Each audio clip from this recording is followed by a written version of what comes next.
pretty much. And we're back. Ta-da! So,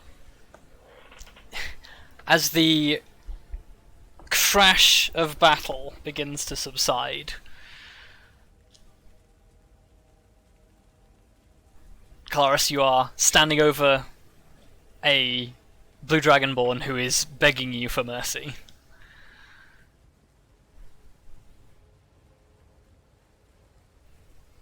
What is everyone doing? Collapsing in the sand, probably. Yep. Admittedly, I have no clue that there are more people around still, so... Oh yeah, In the true. cave. Same. Well, I guess I would check on Elizabeth first. Are you gonna be okay? You give Elizabeth the once-over, like, her fine clothes are heavily scorched. There is purple bruising that is erupting amongst, like, burns across her skin. The edges of her hair is, like, charred. She looks like somebody who's been repeatedly electrocuted. Lovely. Yeah, I bet that's done wonders for her already messy hair. That's okay, because all of the flyaway bits are just burnt now. Yeah. Well, considering it's still raining, we might want to get everyone into the cave.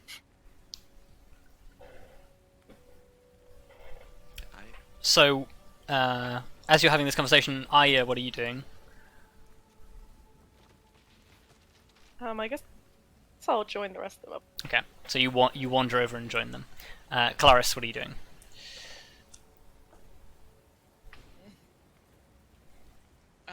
Knock him out.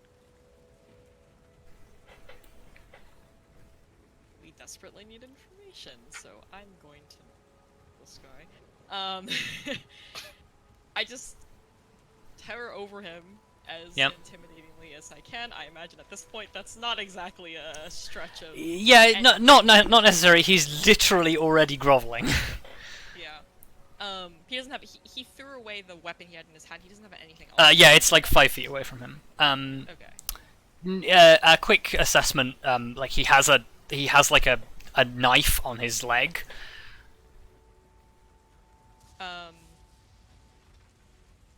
Yeah, I guess I kind of gesture at it, and just all of your weapons off now, and you will answer any questions that we have. Yeah. He tears it away and just throws it as far as he can. I stayed in Draconic, I guess, because. But... Okay. So as you are having this conversation, Arya, you're sort of standing around assessing this chaos. You watch as the cloud of mist that is still coalesced behind Elizabeth and Grim, and actually Elizabeth and Grim, you'll notice this as well. It begins to contract and rise, and after a few seconds, Crawl back a bit. It becomes a giant.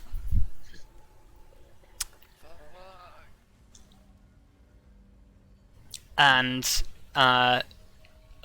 as the rest of you sort of like habitually like go for weapons, the giant holds out, like palms out towards you, hands, and in a low voice that sounds like rumbling thunder, says, "No more. I am not your enemy." Is this the same one from Yeah, earlier? Elizabeth breathes Yes. out an audible sigh, like a very audible sigh, and says, I had hoped that that would be the case when I saw those chains. Well, now that you're here, perhaps you have some answers about, well, this, as I point. The weather. Yeah. I guess the giant sort of nods slowly and sort of says, I think perhaps first introductions are in order.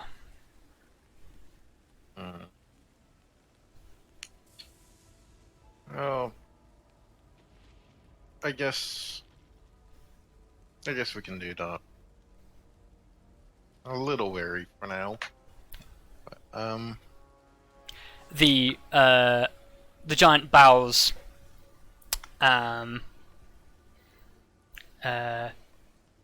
You may call me Khirimvar. Khirimvar.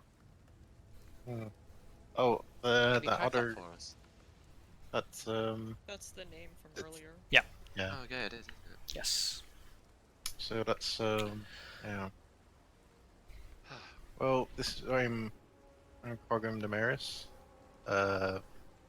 from the Amber Eagle. Not that that means much to you, probably, but these are, well, I'll just let them introduce themselves, I guess. Yeah. Elizabeth probably stands up because she was probably sat down. Yeah. And just says, yes, I am. My name is Elizabeth. Nods.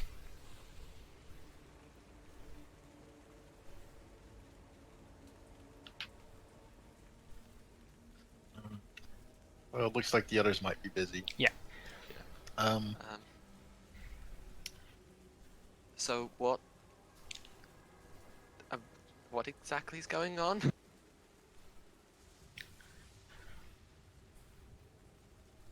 That is a long story. Oh. First, I think there is another favor that I must ask. You have freed me from the control of... and sort of gestures out towards the remainder of the flaming wreckage that is sinking. And says, but I am still chained. And like holds up the arms, and like the chains are no longer glowing, but there are like still spectral chains like on arms and ankles.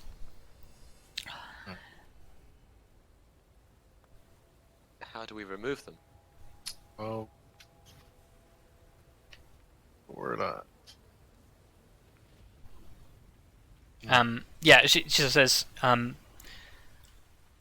staff that he wielded gave him power over me. A cruel trick, but a powerful one. Not to be rude, but how can we be sure to trust you? Because you are, well, clearly a powerful being, and well, you seem to come in peace. But well, we've been betrayed in the past to some degree. As have I. I do not suppose it will mean much to you if I give my honor as a storm giant. No, but I mean, to me that means a lot. I don't know about anybody else. Doesn't mean anything to me. Same. not really. But considering that you are, I assume she still looks pretty, or they still look pretty injured. Because they took, like, Yeah, she's like, whilst it's still a giant, and it like she's standing pretty tall and looks okay, but like there are like bloody wounds across the upper leg and stuff where Kelariis like leapt at her with the sword. Yeah. Well, considering, well, I guess we can take a bit of a risk considering you are currently not in ideal shape, shall we say. At this point, I'm more than happy to see someone who isn't trying to kill us. That is also. If we're being truthful as well, if I wanted to kill you, I could simply have remained in the clouds and killed you from afar. Then this storm is your doing, or or under your control. The storm is me. But yeah, I'm assuming you can't. Well, well, I guess it's not just as gonna be as. Well, what exactly is it that we can do to help?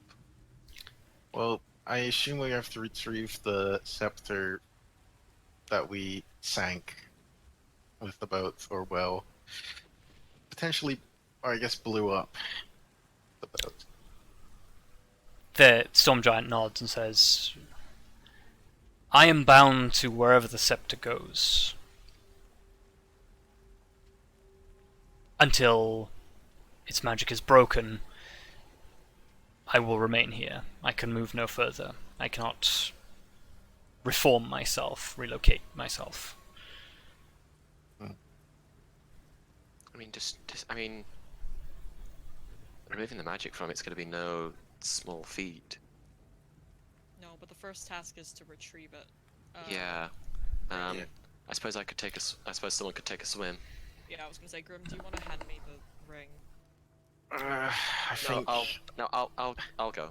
neither No, one of you two is in we're not. any shape to be swimming right now. I can swim perfectly fine. I can hold Yeah, my breath but- underwater.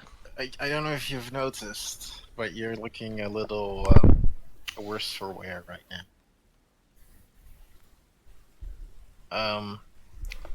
Perhaps if you can stay up here and rest as the others, I can give it a go.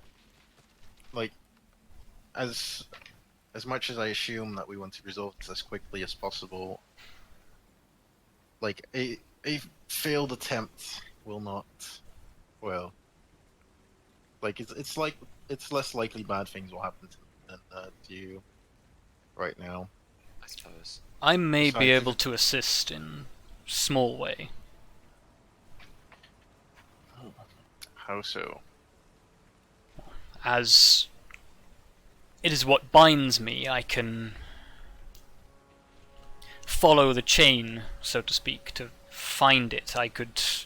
I am, and please take no offense from this, significantly taller than you. I can wade out into the ocean as far as I can and take you as close and try and indicate where it is. That's probably a very big help, and I can assure you we are not offended by references to our height. That's pretty obvious. Yes. That is I good. guess well, I guess we do I want to go on my own, or should we? Well, I guess you can't take too many. Then, like, it can't be that far out, I assume. You look out at the ship, which the debris of which is scattered like over 100 feet. Yeah, Yeah, but, like, it's a bit of a mess. Yeah, but like it wasn't too far out, so like it was only. Decent chance it's not that deep compared to, you know, the ocean in general. Even though I can't hold my breath as well as you can, Elizabeth, I still can hold my breath for a decent while. Okay. I trust you. And meanwhile, you can get all of you can get your burns tended, because, well, your lightning doesn't look too pleasant. Yeah. Also, Might finally be a chance for Arya to put her field medicine to good use. Yeah. Yeah. Well, you know, to be honest, you know what my first thought was? My first thought was, what's the temperature of the water like? I'll just sit in the water. salt water in wounds. Yeah, that's gonna probably a bad idea. sting Yeah. real bad. Yeah. Don't do Yeah. that, maybe. Yeah, that's why So, I didn't say it was a good thought. I just said it was Uh, a worse She's thought. still Khirimvar like descends to one knee and holds out a hand and says, "Whenever you're ready." Yes, of course. Well, you can deal with that guy. I'll like point at the subdued. Well, I say subdued. The surrendering Dragonborn, and then I'll be right back. Okay. You step into the palm of this giant hand that then lifts you up. And yeah, the two of you stomp out to sea. Yeah. So what are the rest of you doing while Grim is carried out into the ocean? Elizabeth's just gonna mumble, I'm totally not jealous of that.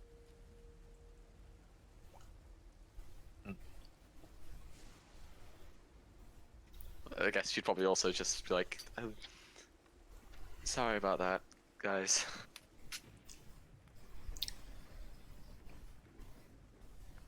It's a bit of a mess and it was kind of my fault.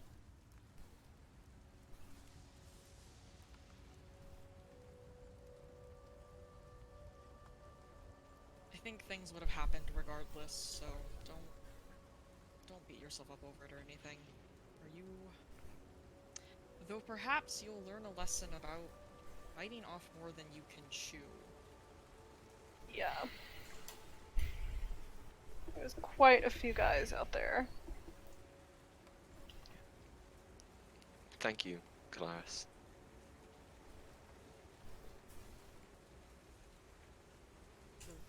Welcome? I don't think Kelariis, like, registers what you're saying thank you for. Well, I don't know, you were there to heal me. That's the big thing.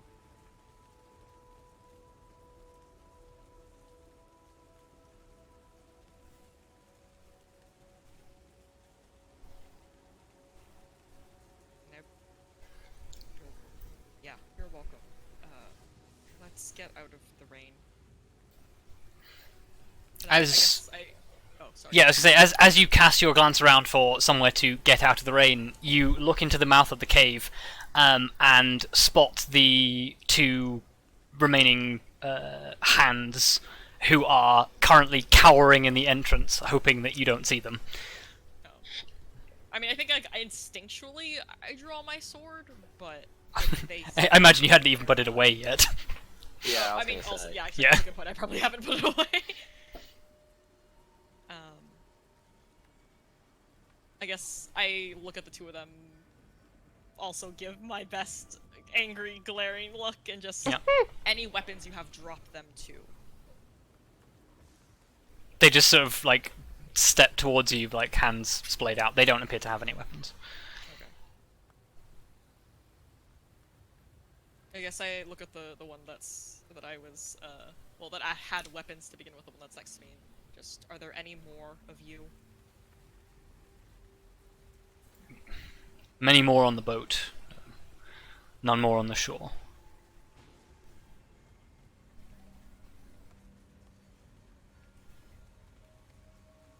And what exactly are you doing here? Questions in the cave. We'll get there. Yeah. So you all step inside the cave.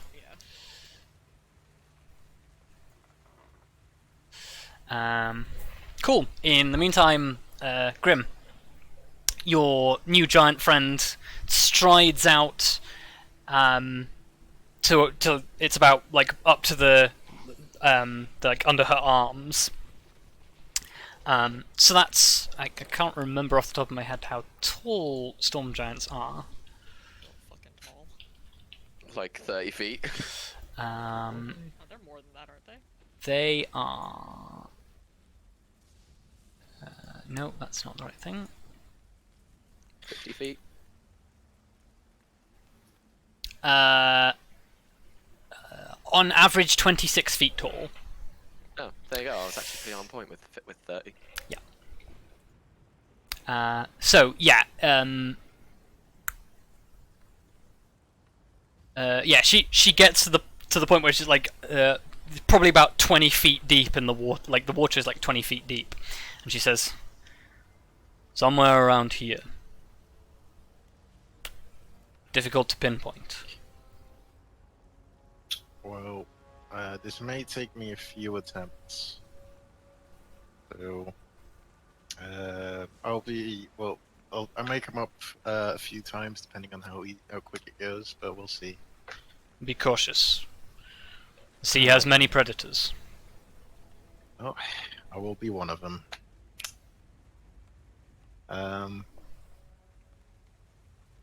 Okay, well, I guess I'll just start. I'll try and dive. Okay. Cool. What is your Constitution score? My Constitution. I think it's +3. Double check. +3. Yes. Cool. 16. So you can hold your breath for a pretty long time. Yes. And you can swim ridiculously fast, so that helps. Yeah. So give me an extended investigation check. Not the worst. Grim can investigate. Oh, can I? Oh. Nope. Okay. Oh, Grim. I can't. Oh, I rolled a 4 on one of them. So, is it an hour for a short rest? Yes. Yes. I believe so, yes. Okay. So, Grim, you dive for a while, trying to search for this thing, but even with even though the fact that it's day, the clouds overhead are making it quite hard to see this deep, 20 feet down in the water, and the occasional rolls of lightning are not terribly great for illuminating.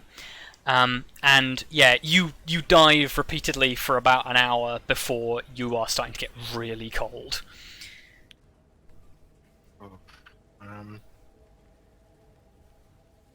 Need to change things up. Wonder if the flare gun is waterproof. Would the chemicals be work on Highly water? doubtful. Yeah, I wouldn't. Some are. Common sense. These flares were not designed for use in water, but if you were to fire it in the air above it, it would still cast a decent amount of light for you to be able to search. I think I might. I will. Well, I'll come up to the giant and say, if you wouldn't mind, can I just stand on your hand for a second?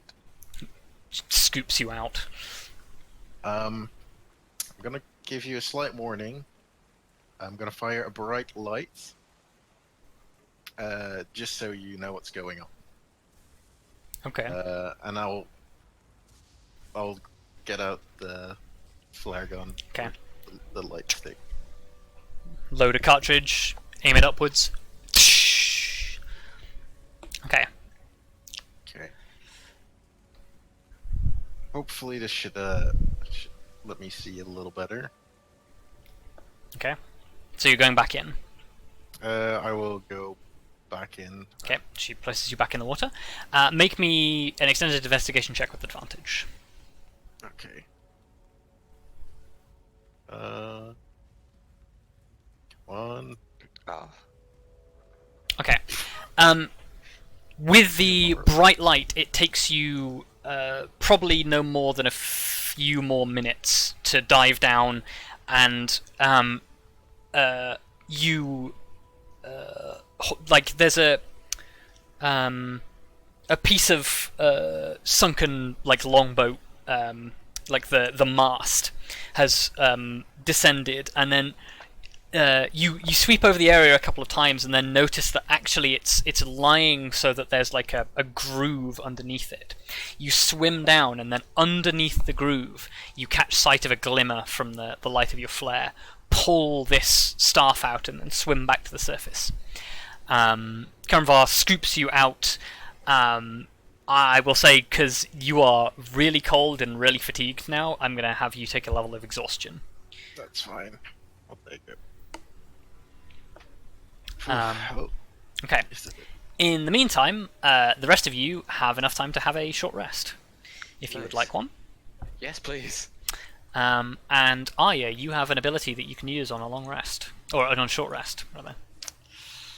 Yeah, I guess I'll do field dressing. So it's herbal remedies. Beginning at second level, you can use your knowledge of herbal remedies and natural healing of the body to treat a creature's wounds. During a short rest, you can aid injured creatures by applying bandages, poultices, and other herbal remedies to their wounds. Choose a number of willing creatures up to your wisdom modifier for this short rest. Whenever one of those creatures spends 1 or more hit dice to regain hit points, it can't roll less than half the maximum value. Oh, nice. The real question is, what is the wisdom modifier? No, it's only 1 for Arya. So you can choose one person who can't roll less than half on their hit dice. Oh, I'm just gonna start rolling. So who do you want to choose? I guess Elizabeth, considering she's like the most fucked up. Yeah. Okay. Oh, thank you. That sounds like a sensible choice. So you begin treating Elizabeth's burns. Ah, yes, my beautiful D4 hit dice. Oh wait, actually, I just realized how. Wait, so you can't roll less than half, as in. So. So basically, I can't roll less than 6. 2. I can't get less than 6 from each dice. I realized how awful this is on wizards. Well, that's probably because for starters, your hit die is wrong. Yeah, I was gonna say, why is that? Your hit die is That 1d6. didn't look right. That really didn't. Yeah, that didn't look right. What? Yeah, so I should have 1 more because half should be 7. Why is it rolling a D4? I don't know why it's rolling d4. Yeah, it seems to have been set to D4 for some reason. There we go, I set it to D6. I would have assumed that would have been something that it would have done as part of the class. Yeah. Apparently not. Yeah, there we go. So actually, that first one that you rolled, Yeah, the first one you gave get me 1 7. more. Yeah. Yeah.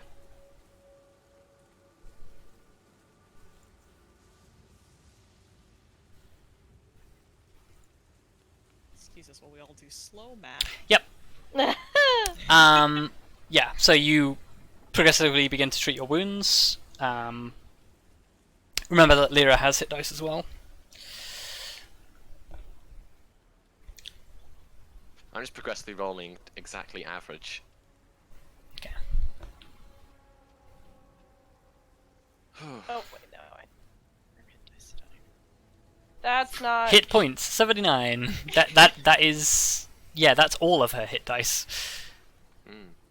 So just roll d10. Because yeah, for some, I don't know why that says 15 d10, but she only has 12, same as you.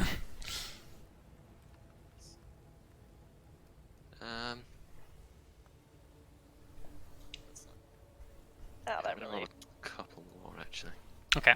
So whilst you guys are restoring yourselves, Kelariis, the blue dragonborn who was wounded in the fight, one of the seeing that you guys are just like bandaging your wounds and not really paying attention to the rest of them, or not really like making immediate motions to the rest of them,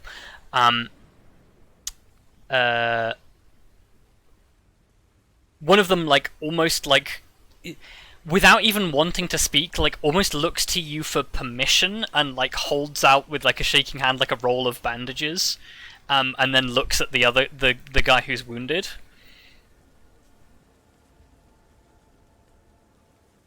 I don't know how I feel about them looking at me for permission. That's really weird. It's basically asking you to bandage Well, his he didn't wounds. just own all of their. Well, they're asking it. He's just like I kind of want to treat my friend, but if you're gonna kill me, I'm not gonna do it. I'm not going to. Yeah. No, Kelariis like will not kill people who. Most people who have like surrendered. Like there are very few exceptions to that, but that's kind of where she draws the line in most cases. So yeah. Unless they're in a barrel, then fuck them. Wow. Look, different situation. Yeah, that was one of the exceptions, clearly. Also, that's a very like. That's something I think that has changed over time for Kelariis as well. So Yes. I'm you know, like I'm ribbing you as a player. I know. I will fight back till the thing dies. But yeah, I give like a. Kelariis like isn't nice about it, but gives like a Yeah. very gruff and stern like nod, like sure, whatever. Yeah. He. But I'm definitely keeping an eye on them.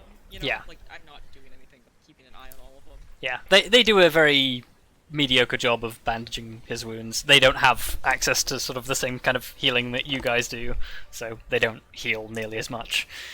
Yeah. I mean, we can still talk during a short rest, can't we? Yes. Yeah. No. So yeah, in that case, then while wounds are being treated, For an Elizabeth is just going to say, so, right, what exactly are you doing here?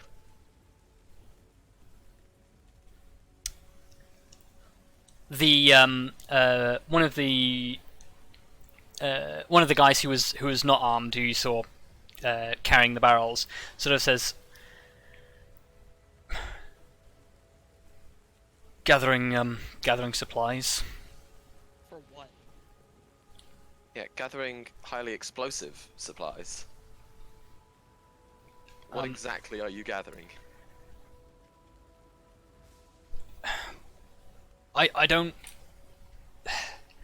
I'm just a deckhand. I go where I'm pointed and do what I'm told.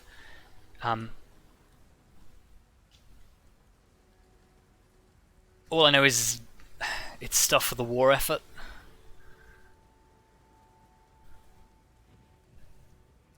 Is there still more barrels of whatever you were collecting inside? They sort of nod and say, a couple, not enough for. We didn't have enough space for a single trip, so we would have had to have done 2. Where did you get all of this from? He sort of gestures with, like, I don't know, sort of palms open.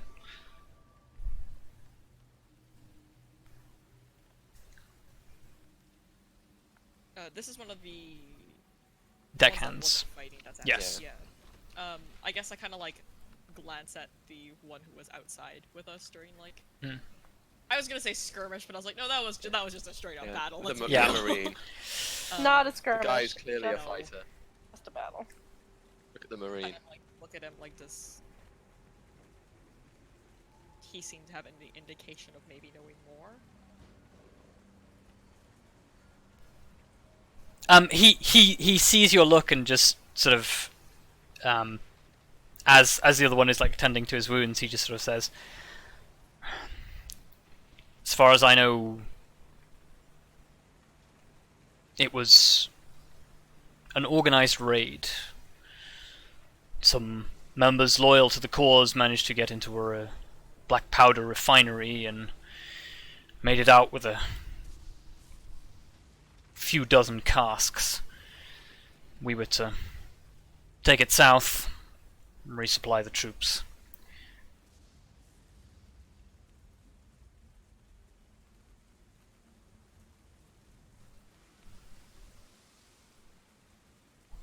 How many barrels did you already get on board?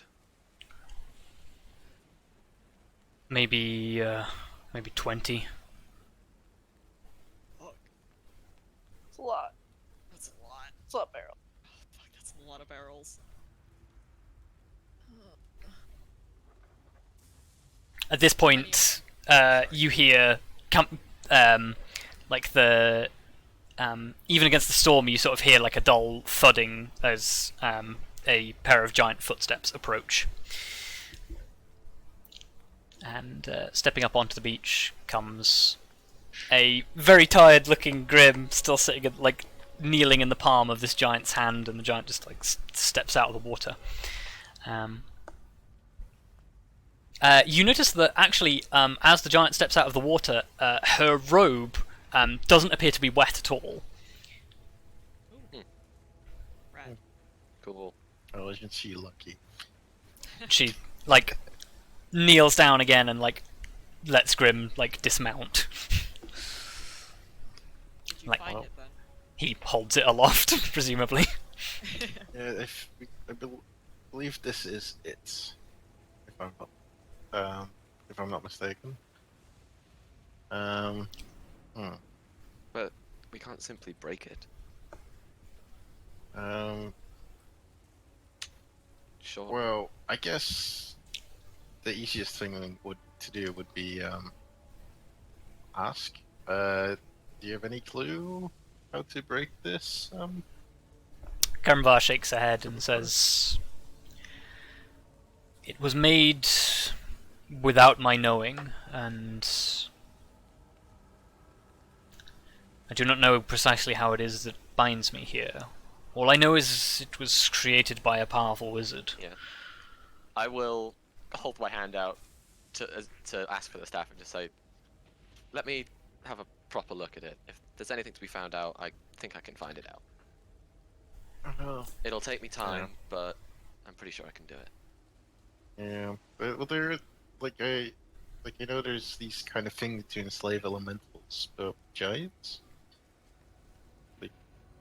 Well, I'm about to find out. Yes, that's right. Khirimvar sort of... I'm basically going to ritual cast Identify on the okay, staff. you start ritual casting Identify. Presumably I'd have to go in here so the rain doesn't ruin the ritual. Yes. Yeah. So, Khirimvar sort of kneels down in the sand and sort of says, "The magic that binds me, it...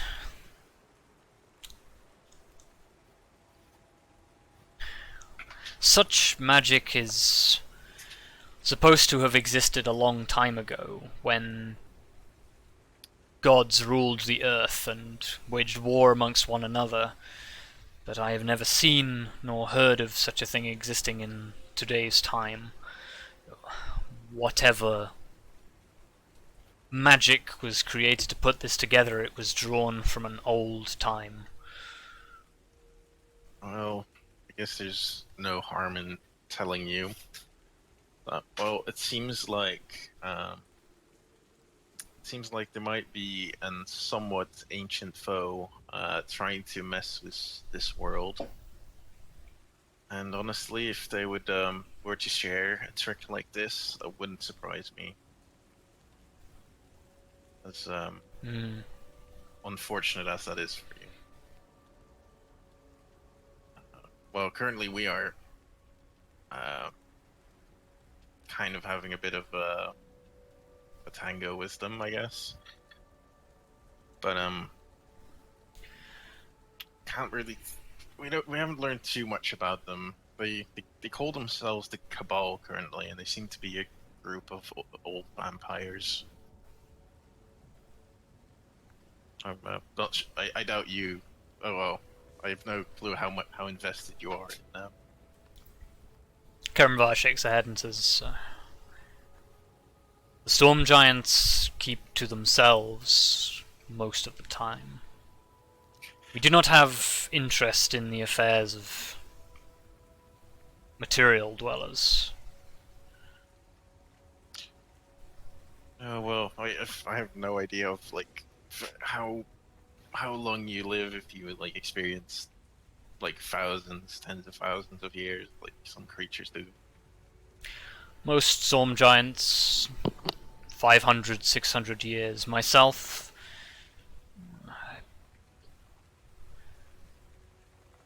she almost pauses for a moment to think and says, "I suppose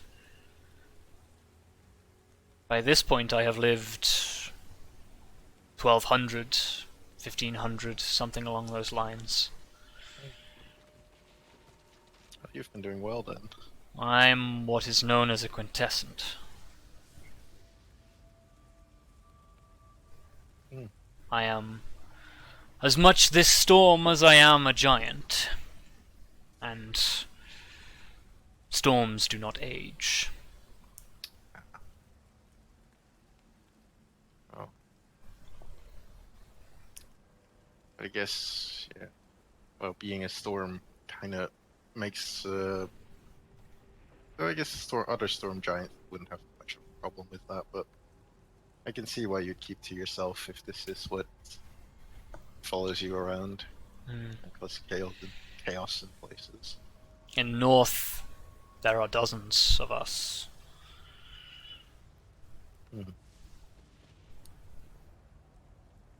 But we keep to ourselves, and we defend the other giants and our way of life.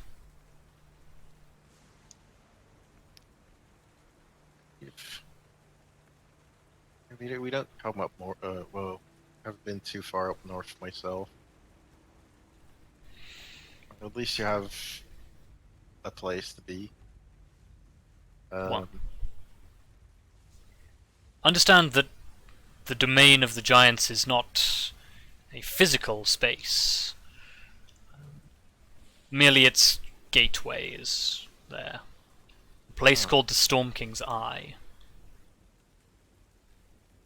Oh, sorry, Storm Lord's Eye. Very interesting. It is a gateway between worlds.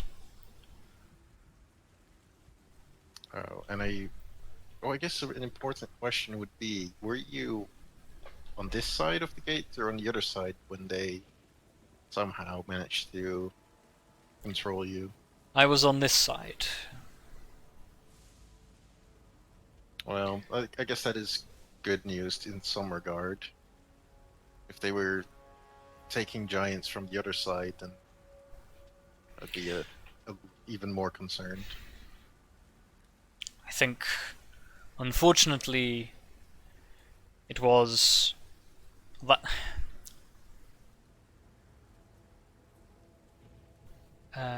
Okay. I guess she uses a word in giant if anyone speaks giant here. No. Yep. So she says, it is a result of that word in giant deception that I am here.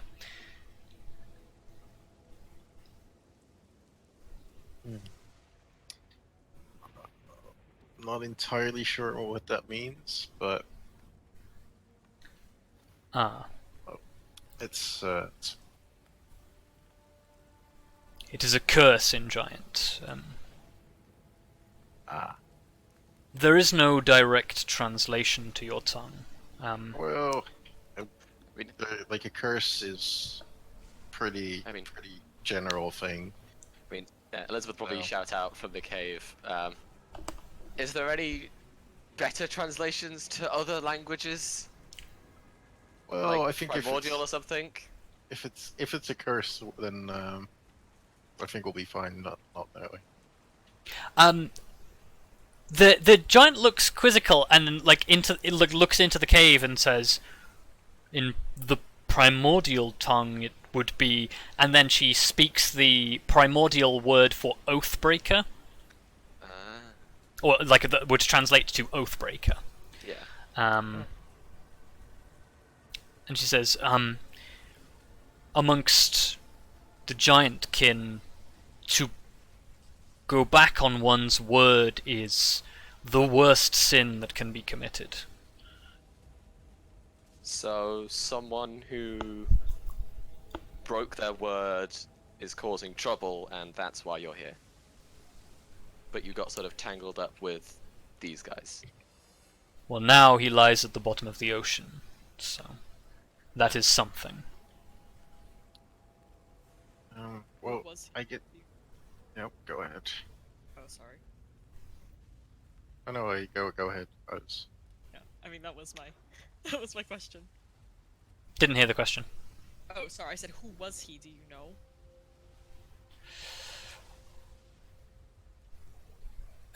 She indicates the other Dragonborn in the cave and says they called him the Storm Chaser. I think it was an insult. To us, at least.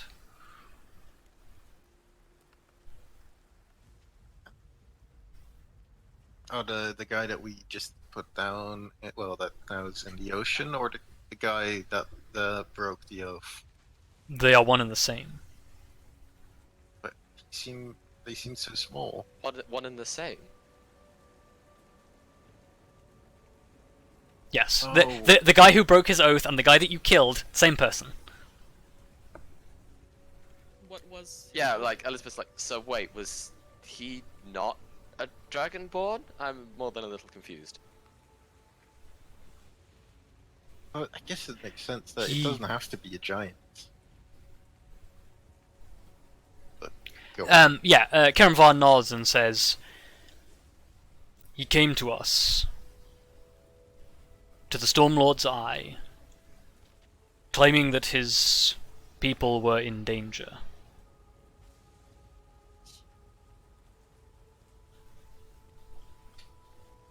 So he petitioned for assistance. She nods. To the Storm Giants, mercy and charity are cherished amongst all things. Oh, I guess part of it was true. These people are in some danger, but it's a danger they put themselves in. Yeah, I mean, I wouldn't even say they're in that much danger. Well, when I came to the place that he spoke of, the next thing I knew was my mind was hazy and there were chains that bound me, and ever since then he has wielded me like some oversized weapon. Oh, I make like a disgusted face, like that is absolutely horrible. I was just as a small side note to your story. I was a little curious. Do you have control over, well, lightning and weather to some degree? Do you have any other magic? I was specifically thinking in the forms of communication. Khirimvar shakes her head again and says, this is not so much magic as it is a union. When a quintessence is created, a storm giant faces the elements of nature and becomes one with them. I am no sorcerer or wizard. I am just bonded with the storm. Yeah, like that. Yeah, what you were doing earlier definitely didn't feel like magic, and I should know.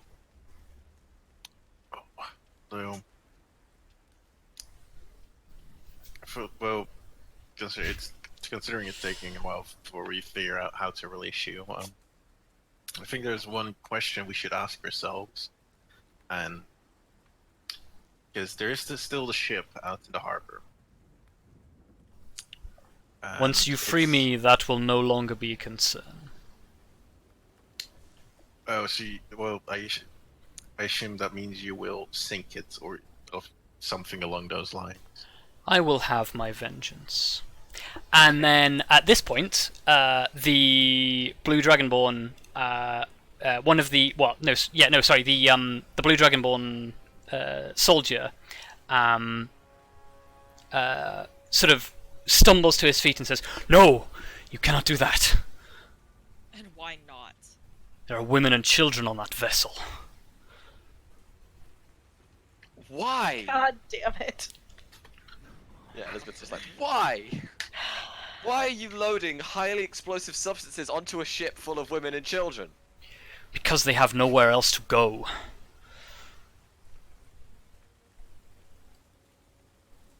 Please, you cannot harm them. They are just refugees.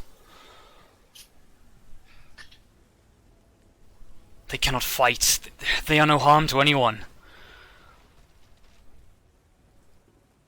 It's always fucking women and children. I don't want to be rude, but the barrels of gunpowder are gonna be a harm to a lot of people. Yeah.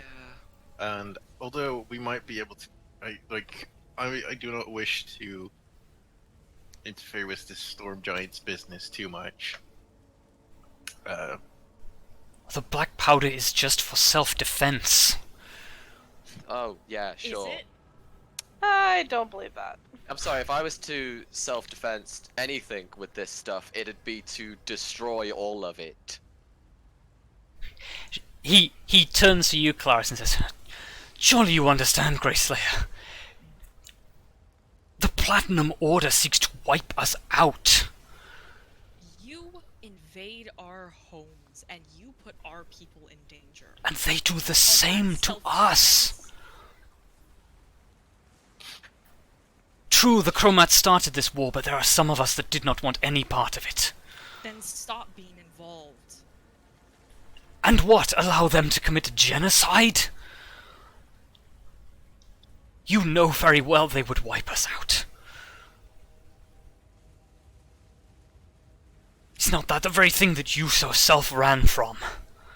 But How do you know who I am? Because you are a legend.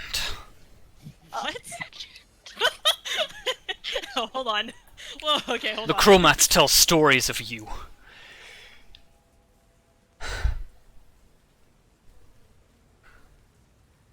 That you were betrayed by the Platinums. What?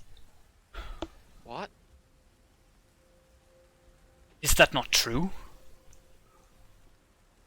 They say you raise an army to fight back against their injustices. Okay. If this is true, you've been hiding a lot from us, Kelariis. I just give Elizabeth a glare.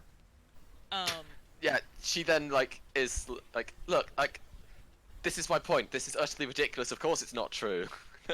I'm not actually potentially thinking that you did actually do all of this.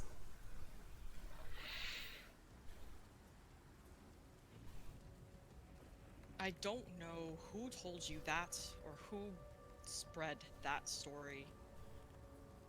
But I chose to walk away from what I did because I did not agree, but that does not mean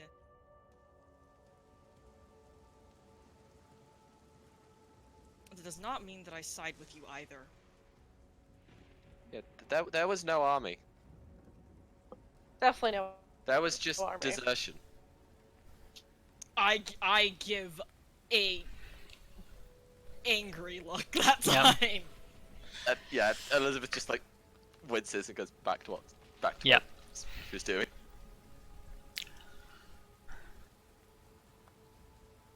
They say you took women and children to safety. That is the same thing that we are trying to do.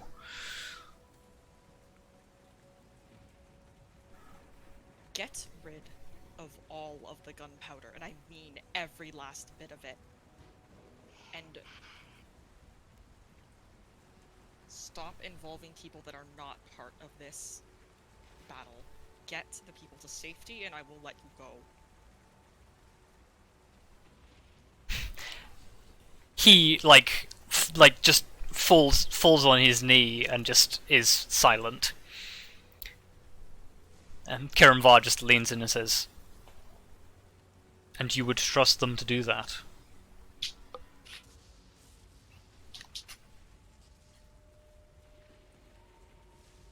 No, but I cannot. No, but I cannot put people in danger who are not involved in a fight. I think you understand that.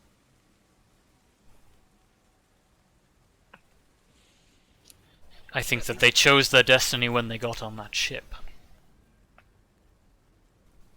At least without gunpowder, they can't.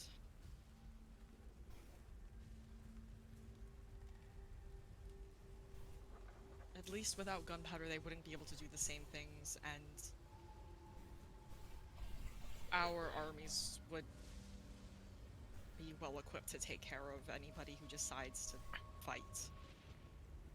well, I think more importantly, by not carrying gunpowder, you make yourself less of a target. Yeah. So you would actually improve, to some degree, improve their safety. As long as you don't make it seem like you're a military ship. And don't act like a military ship, like you're currently doing.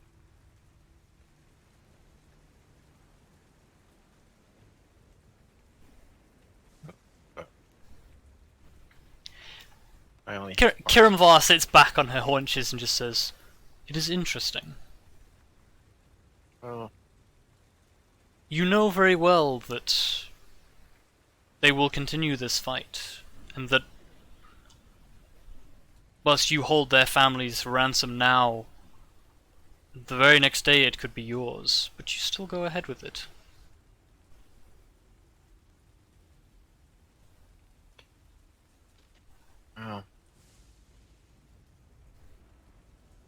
It is a curious decision. Not only that, but there does seem to be quite the intricate web of lies being spread by both sides.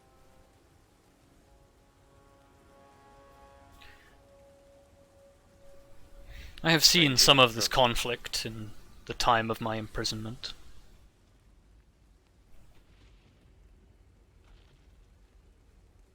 The one they called the Storm Chaser was willing to sacrifice a great deal to achieve victory. And his willingness led to some actions that others might consider questionable, but he was willing to make them. So I guess The fact that there were civilians did not bother him. There is no justification for actions like that. you would know more If people about aren't involved, you should keep it that way. um And yet they would cross mountains and oceans to kidnap a giant. There was an Khirimvar, excuse for that, I agree. you've been with them for some time then. I guess the main concern that I have is I guess you would be able to confirm, did they actually use it for defense or did they use you for offense, I guess? Because I guess that's you're the only indicator we have as to how truthful these people are. That would depend entirely on your perspective. Well, They defended themselves with cannons, with other weapons. But I also watched them destroy a city wall without caring who was on the other side of it. yeah. They had me use my powers indiscriminately, not caring whom the lightning struck or what devastation affected others.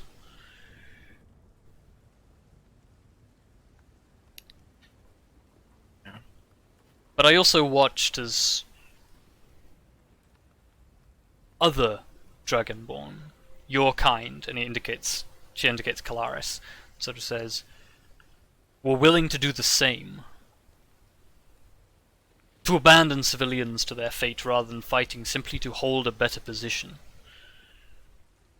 Kelariis like bristles. I guess the one thing that we can do that they didn't is show some respect to the fact that civilians are a thing.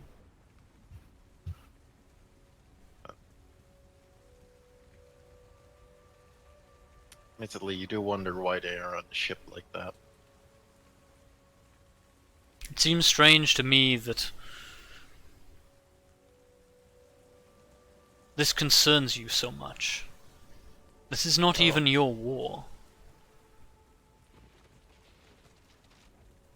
It doesn't have to be your war for news of it to be upsetting. Then what is one more casualty? One more ship lost at sea? I think Because the best way of putting it, I think, would be this is if you may have noticed that, like you said, that they attack. Well, basically, they attack each other on sight. They shoot each other's walls without regard for anyone's safety. Problem is, in some way, that kind of forces the other side to respond with violence, and so violence becomes violence, and that cycle never ends.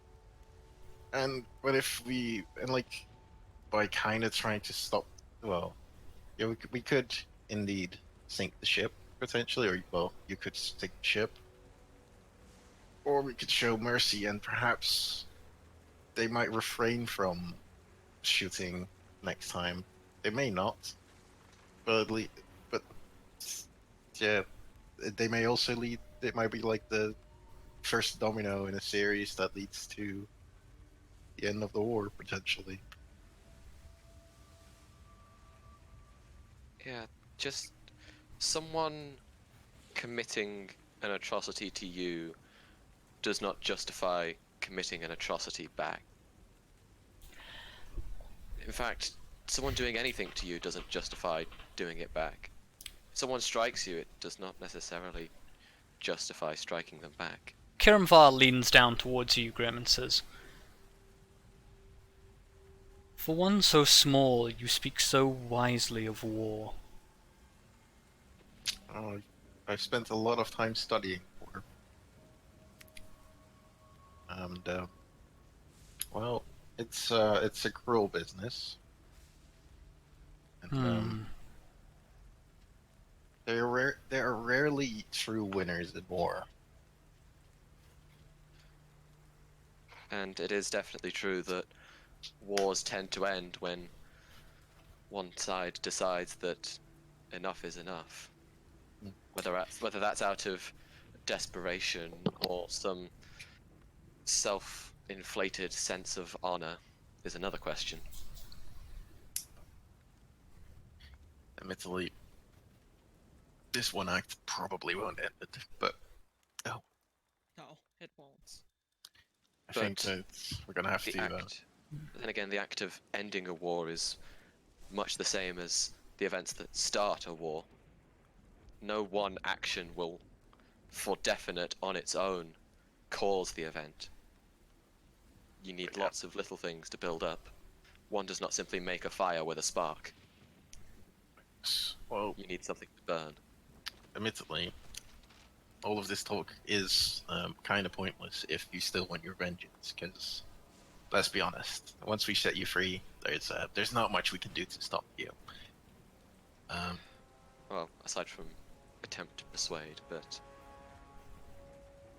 Yes, but the problem with vengeance is it just instigates more vengeance.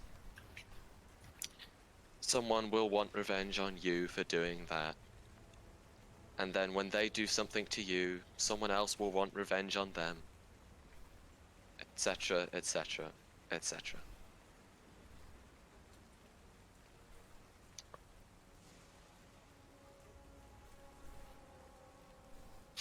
oh, well,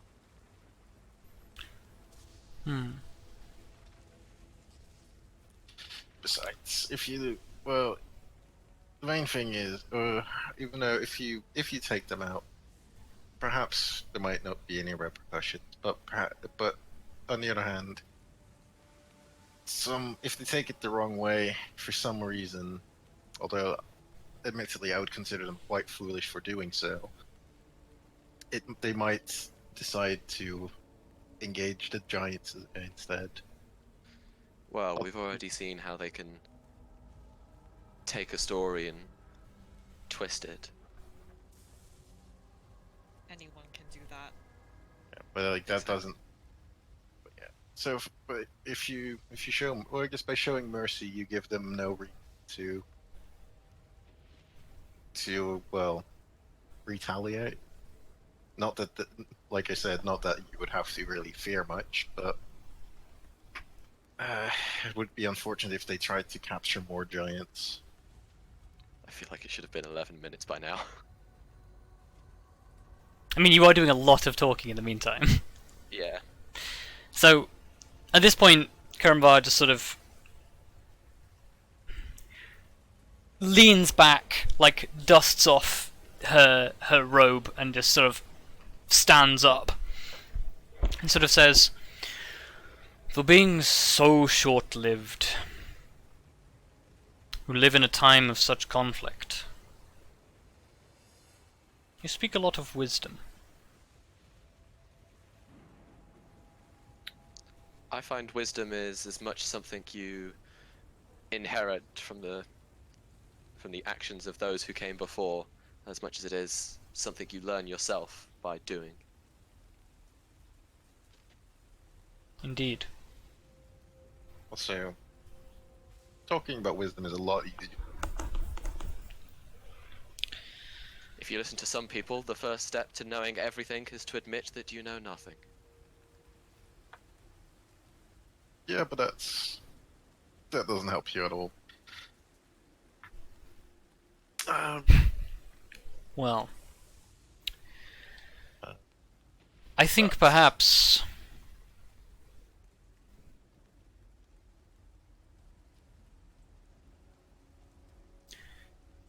your words have convinced me. I think perhaps it is an act of mercy on my part, not just to spare them from the storm's vengeance, but it is a gift of mercy to all of their kind, to give them a chance at peace.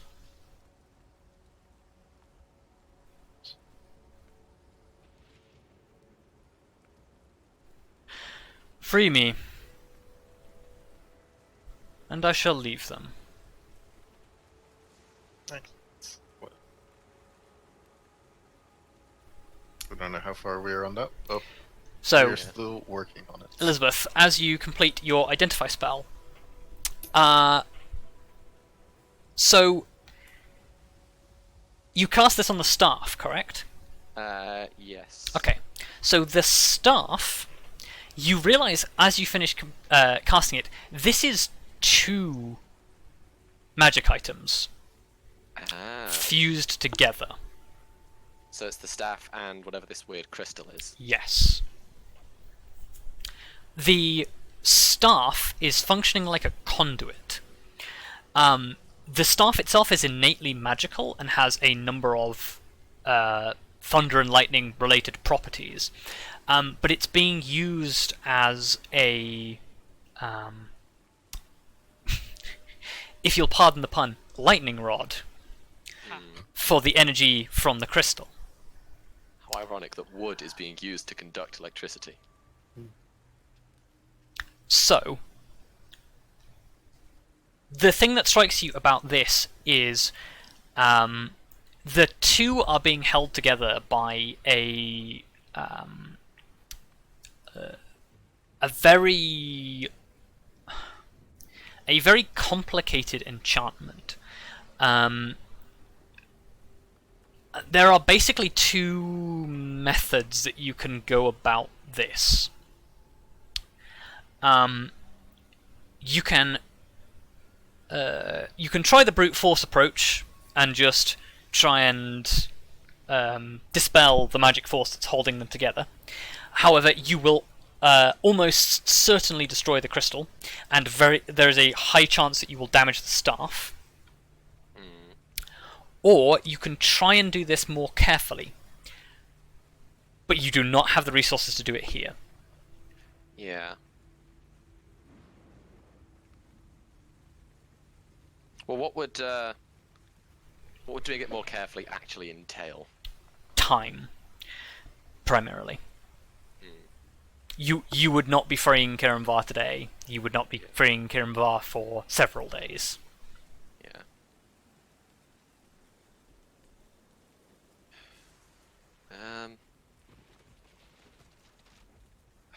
Well, what's the staff itself actually capable of then? The staff itself is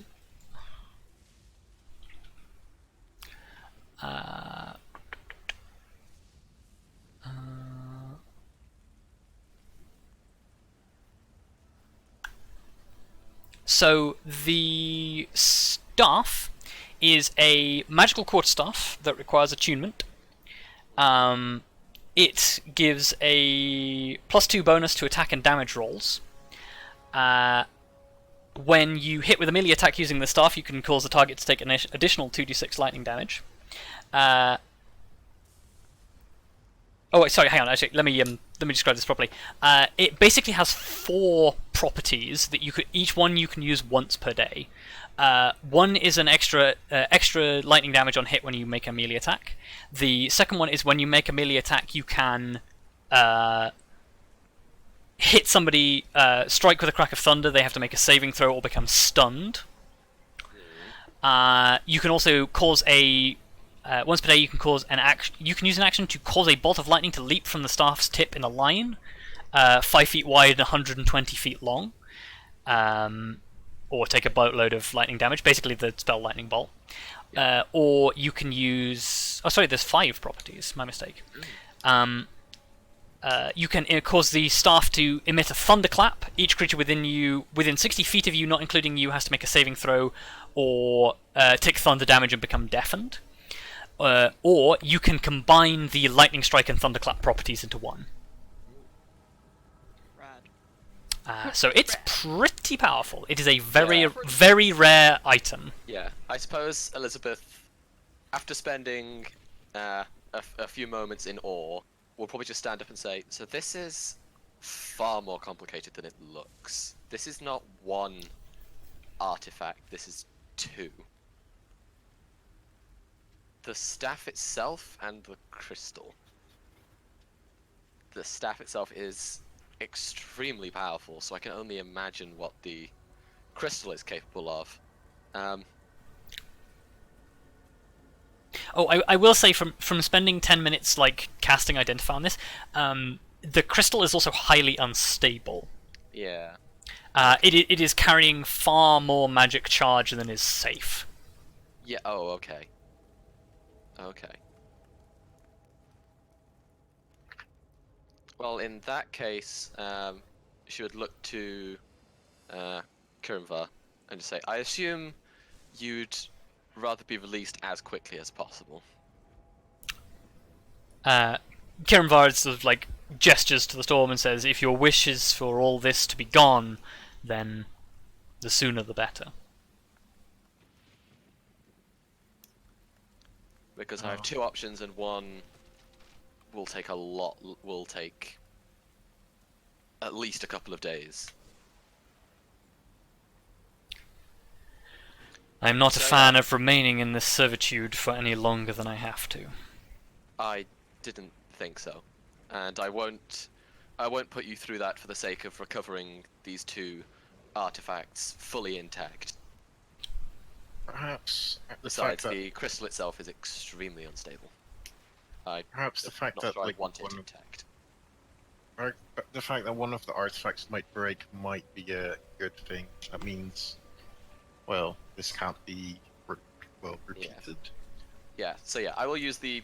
I'm assuming the brute force attempt is to just dispel magic. Yes. Do I know what? Like, do I have to cast it at a certain level, or will I have to just roll no matter what? Do I know What is your highest level spell slot? that? 6th. Okay, do you have it? Yes. Okay, I will tell you for free from casting the Identify, if you cast it at 6th level, it will definitely be dispelled. It will just be gone. It will be gone. Okay. I don't see us fighting anymore today. Yeah. Well, don't say So.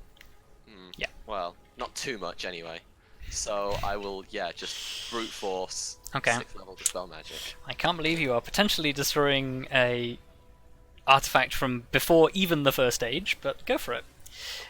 So Yeah, but the crystal's unstable, and she doesn't want to subject Yep. anyone to be a slave you under. you don't have to basically justify mind it. I'm control. just telling you the significance of your actions. So, Also, fingers crossed, the staff's kind of okay. because you're making this decision, roll me 1d100.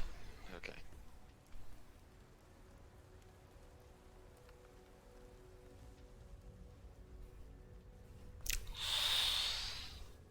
Oof. Okay. I don't know what that means. So,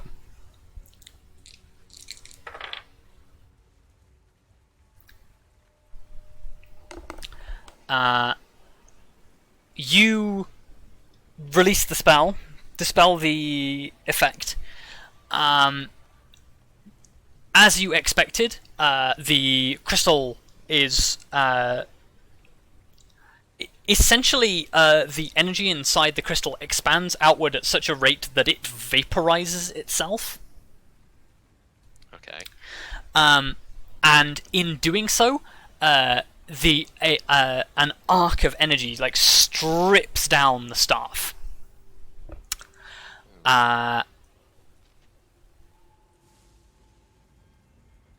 I guess, yeah, you have a fairly high arcana, so as you sort of like separate this, pick up the staff, the staff is heavily damaged. It is not irreparably damaged, Okay. but it is heavily damaged.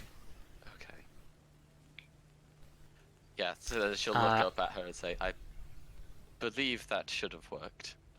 Yeah, you watch as the ethereal chains, just much in the same way as the crystal, just are just vaporized, and they just.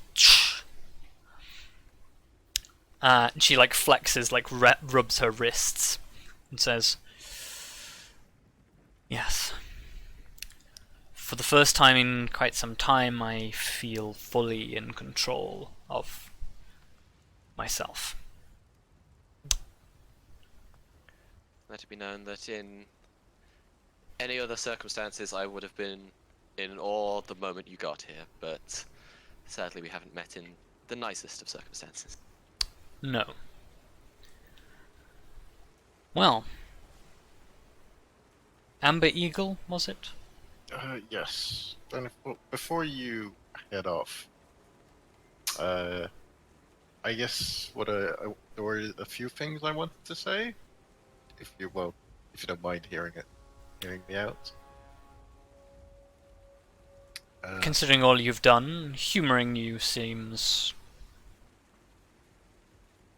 Well, acceptable. it's two things. Well, one is more of a there's one being more of a question. Considering, because currently we're going after a group who, see, on one hand they seem kind of bent on destroying the universe, and on one hand they seem to want to prevent it. It's a little confusing. Do you think if we ever had, if this universe was at stake and we could prove it somehow, we could ever get help from the giants? Well, this is not like I'm not necessarily asking you personally. Yeah, but... she looks down and says, "The giants do not involve themselves in conflicts of the material, but No, this would involve this would get The foe involve we the fight giants seeks to control regardless. the Dread Legion. For what reason, we don't know. I do not know this Dread Legion." Are you Demons. familiar?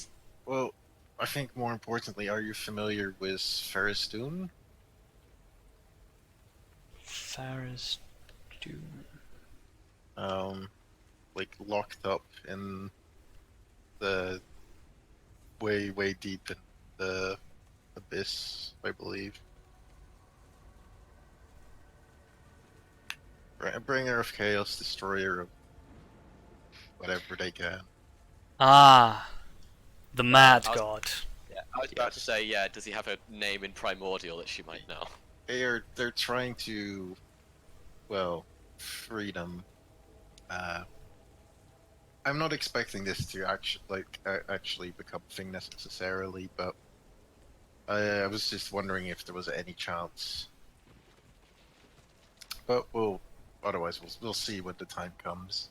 That would not be my decision to make. But I think perhaps if your need was ever so dire, then I would perhaps allow you to pass through the Stormlord's eye and meet with the Stormlord himself. That would be most gracious. And and the second thing I wanted to say was more of a I just want to say, if you ever run into any more problems, you can always try and send us a message. I don't know if you I don't know if you know how that works, sending a message, but I'm sure you can figure something out. But that's assuming that you need help at some point. If if the giants are ever in need of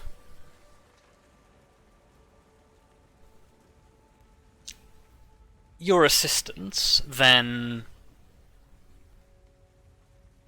I will let them know that you can be contacted. Excellent. Yes. I do not know what the Paramount will make of the idea of 4 mortals assisting the realm of giants, but after what I have seen here today, then perhaps there is a time for unusual alliances. Well, First for everything. that is. Well, if there's ever a need, we would be willing to assist. And I think with that was pretty much what I wanted to say before you left. I don't know if there's any other questions you have, or if anybody else has questions.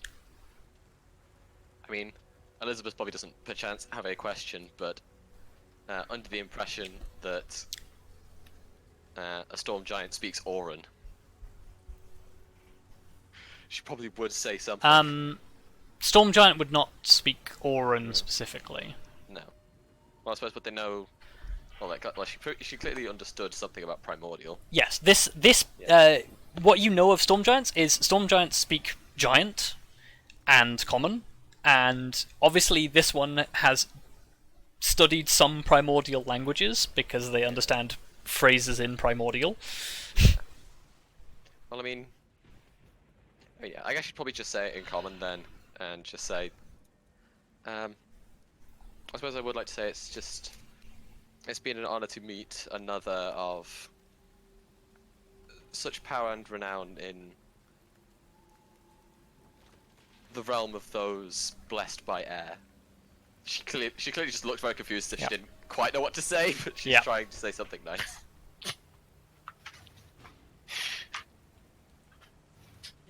She looks down at you and like folds arms across her chest and says, "And it is interesting to have met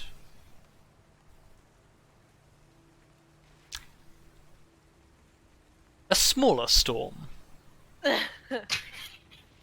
though one with an appetite perhaps that belies her size." Damn. Okay, she maybe looks a little embarrassed.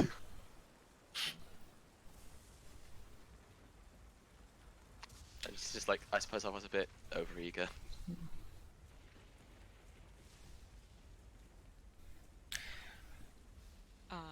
I mean, like, Kelariis just stands and, like, bows a little bit and just says, thank you for understanding whatever my strange decision or words were, and I'm sorry for both your situation and, awkwardly kind of, like, gestures at Yeah. the, yeah. I will forgive you for that one. I have never seen a creature capable of taking the full fury of a storm giant that is not another storm giant. So, I will add that to my list of interesting discoveries.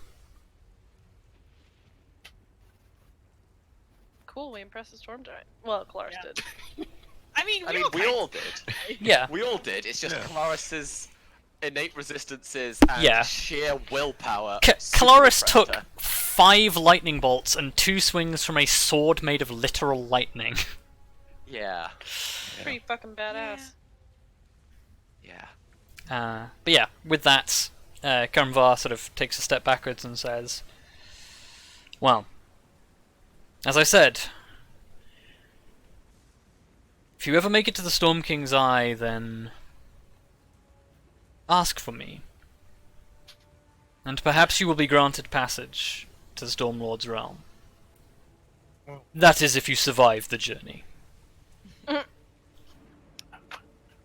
Well, I maybe haven't, but they've definitely survived worse. Really? Well, they've survived pretty bad. Oh, I'll admit, It sounds like a dangerous journey, but we'll see what it's like once we get there. I guess one day at a time. I would be interested, if the chance ever arose, to see if you survive. It would certainly be a record. Oh, And with that, she raises her arms to the heavens, a bolt of lightning strikes her, and she just disperses into static. Damn, that's cool. Yeah. Yeah, I mean, That's yeah, really cool. Elizabeth just out loud is like, yeah, she was really cool. well, goodbye, I guess. Okay. We still have to deal with Dragonborn. Yeah, well, yeah, I mean, Elizabeth's also just gonna, like, Um. I guess, would turn around to them and just be like, There's so, I suppose a problem we have is you can't get back to your ship to tell them what's happened. And they probably saw that explosion. Yeah, as you start to have this conversation, the storm clouds almost seem to level out and spread out, and the rain for a moment, at least over where you are, ceases, and the clouds begin to sort of very slowly roll in a direction, even though there is no perceptible wind. Damn. Storm giants. Storm Cool as giants. Yep. But yeah, the Dragonborn that has been sort of like still in the kneeling position, not really sure what to do, sort of pokes his head up and says, I know that if they don't receive word from the shore in a couple of hours, then they will weigh anchor and they will leave, particularly if the cover of the storm is dissipating. Who's your leader now? Or was it ever, fuck, what was this? Storm Chaser? He sort of nods and says, Udhri Jagged-Scale, our captain, our leader. I imagine the captain now will be his first mate.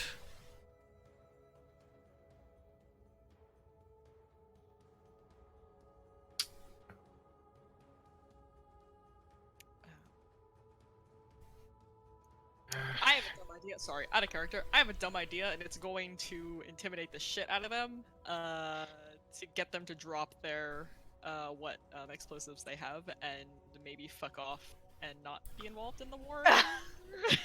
Okay. Yeah, you might as well try. Yeah, but I've also got an idea like, for disposing of what explosives are still on the shore. I mean, yeah, I'm less concerned about that because I think that we would have that under lock fairly well. I'm concerned about the 20 barrels of, or however many barrels of explosives they have on their ship.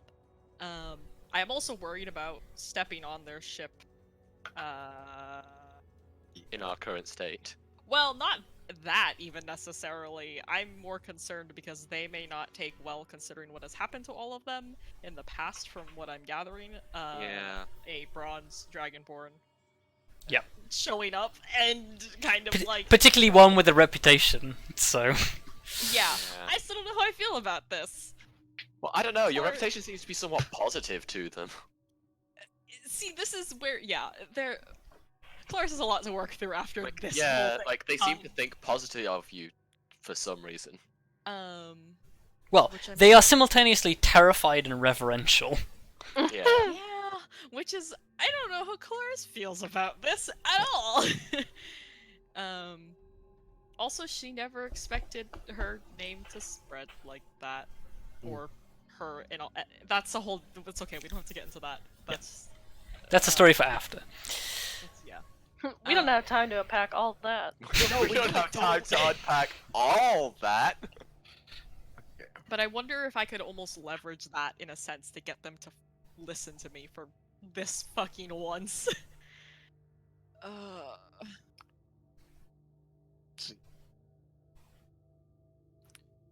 In order to, because we have to get to that boat as quickly as we can, right?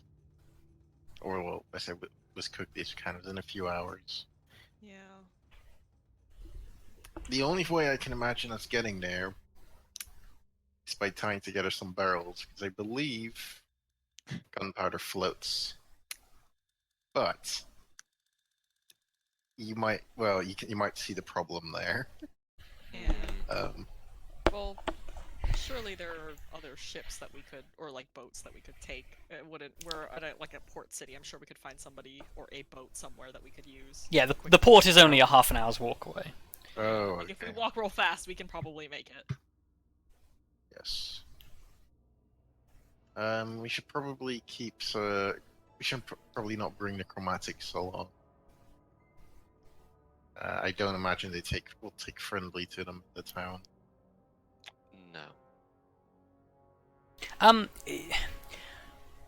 Whilst technically under Dragonborn rule, it is still a human city, so they probably wouldn't be immediately executed, but they would almost certainly be arrested for piracy.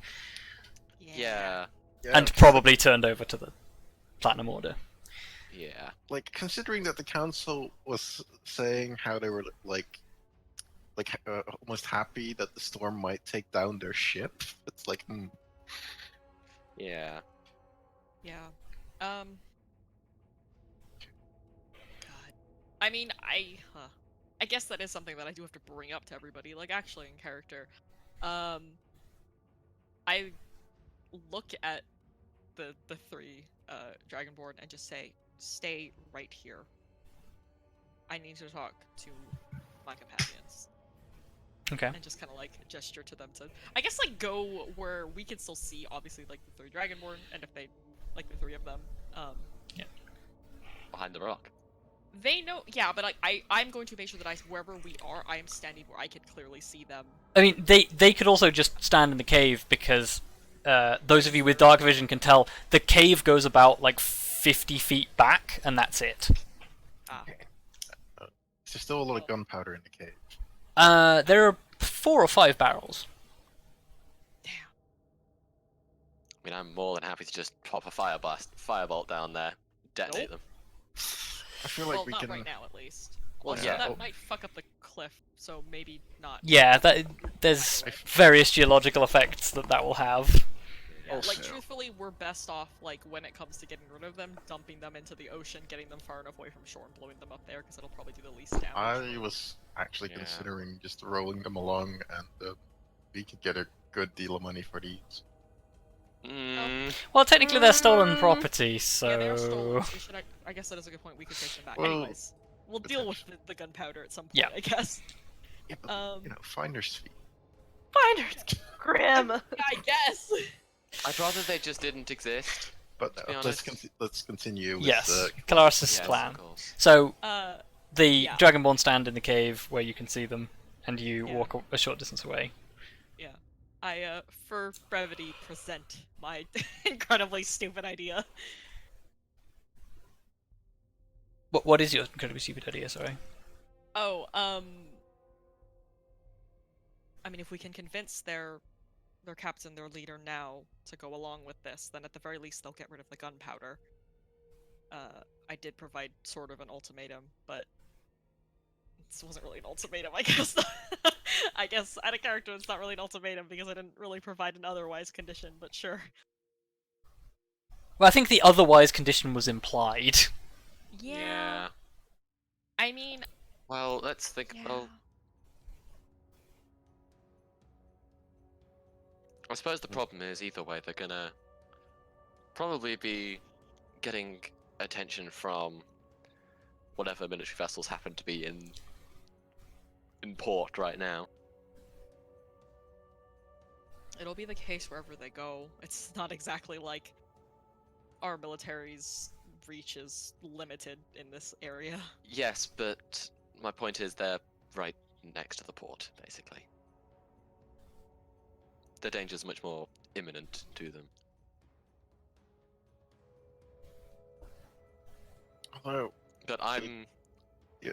I'm not one for wording a threat. I do have to say, the chromats in the cave, they did raise one good point, or well, one thing that raised somewhat of a question to me. like, where do they live? Because if they don't have anywhere to go to, where do you send them? Well, I if mean- they're seen as pirates, they must be wanderers of some sort. So, for Kelariis' edification, because I've never really sort of explained this, essentially what happened when the Civil War broke out is the Chromats lost almost all of their footholds in territory.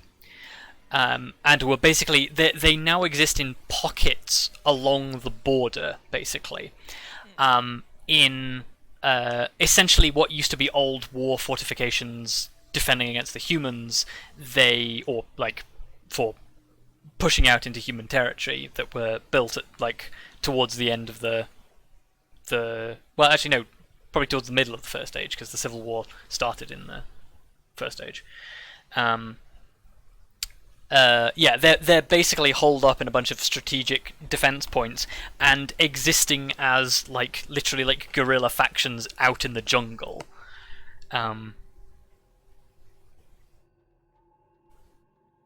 They are essentially currently fighting a guerrilla civil war. Right. They don't really have a place, because their place was in the Empire until the Civil War started.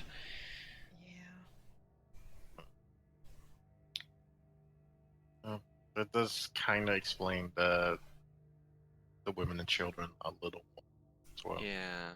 Yeah.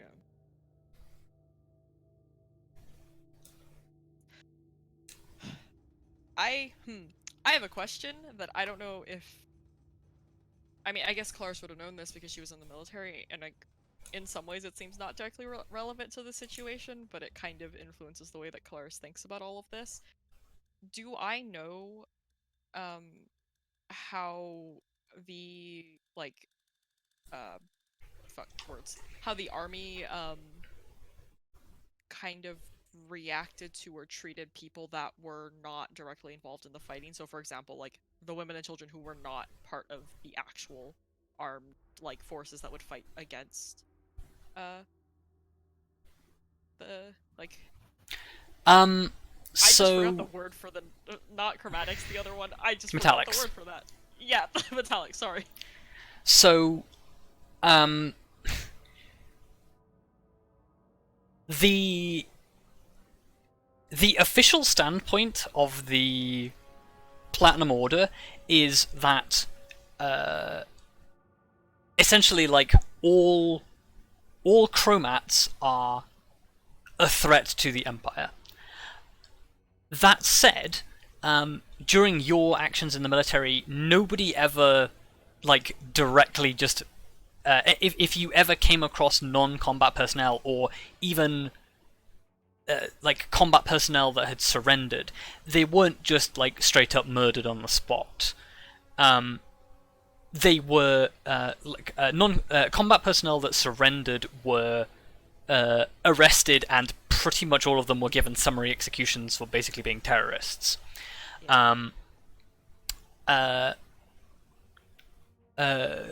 Combat capable, quote unquote, civilians, people that could potentially take up arms and become a threat, were treated along. Many were treated along a similar sort of line, because it was literally these guys in Dragonborn culture are basically, they are they're believed to be evil from the get-go. They are servants of Tiamat. They all worship the five-headed dragon, and any one of them could just turn around and stab you at any moment. And they were basically the general consensus for non-threatening non-combat personnel, like children, elderly, whatever, was either arrest them and just put them away somewhere, or just don't care about them, just leave them to go. Right. Because, hey, nobody wants to be killing children, but they also don't consider them equal civilians, so they're just let loose into the jungle, which is how this became a guerrilla war in the first place. Right. Well, they're that basically. lines up with. Go on, sorry. Yeah. I was gonna say, yeah, so they basically kill the children through neglect. Yeah. To some degree, or try To paraphrase a Lamb of God song, every civilian in the Empire was a terrorist, or considered a terrorist.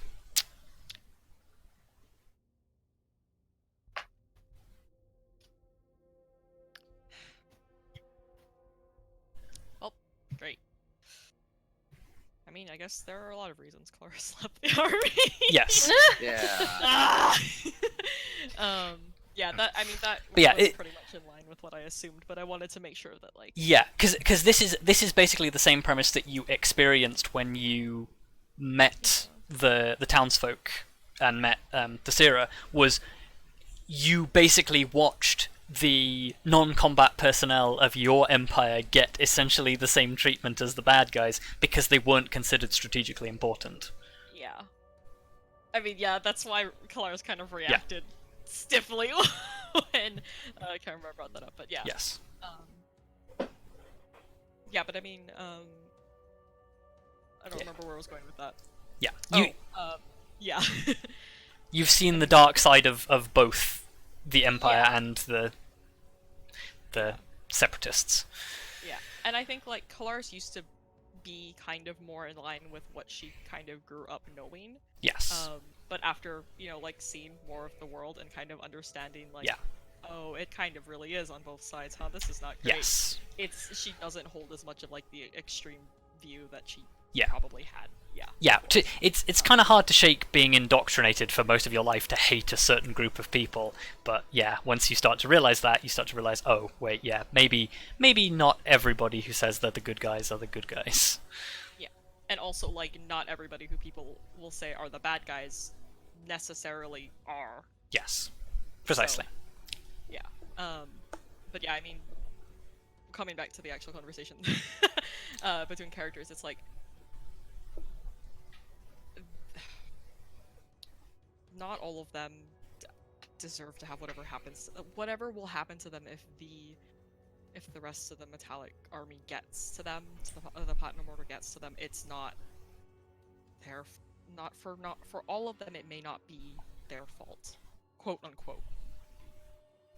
And some people never wanted to be involved in the first place. I learned that the hard way after a lot of years of believing otherwise, so I don't want them to have gunpowder. I don't want anybody to have gunpowder in this situation, to be quite honest, but if we can convince them to just go and stay away as much as they can, in a lot of ways that benefits everybody here. It's just a matter of convincing them.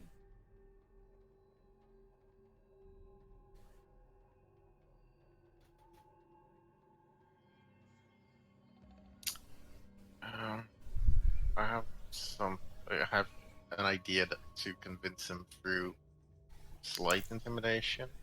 Elizabeth. How many fireballs do you have? A What? few more. Let's I not don't fireball like the where ship. this is going. No, we're not gonna fireball the ship. If they disagree, we fireball the ocean and say there's more, like, and then we. Yeah, show what you're capable of is what Like, he's suggesting. Yeah. It's more a case of, like, we're just four strangers boarding their ship filled with people. Like, if you can show you can, like, blow everything up whenever you please, at least you have, like, some respect. Yeah, it's the dump your cargo. Why? Whoosh. I won't ask again. Dump your cargo. Yeah. Yeah. I mean, I'm also hoping that whatever, as twisted as the story may have gotten, I'm hoping that whatever apparently knowledge they have of me may hold weight in one way or another, but that's Like- also maybe a far shot.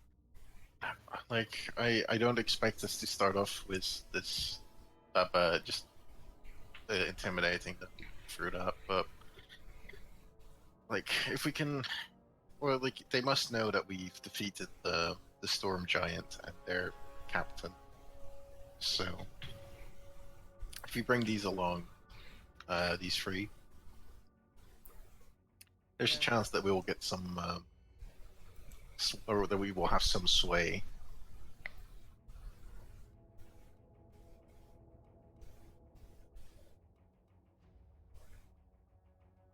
But yes, we should hurry if we want to achieve anything, because otherwise they'll be gone. I wouldn't be surprised if they're already making plans to just run. Well, they'll probably give. Well, like the other said, they'll give them a little bit of time. But we just need to make sure we make it there before they decide that they've waited long enough.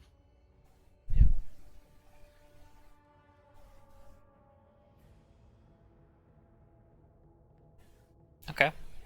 So you are gathering up the chromats and heading back to the port? Yes, I think that I will wait outside of the actual city with them. Okay. I feel like that. Yeah, we were gonna pick them up on the beach. Okay. Cool. So I think we will go ahead and skip ahead half an hour to you guys arriving back at the port. Kelariis, you wait just over the river on the banks of the ocean as the rest of you head into town. And I think we will call it there.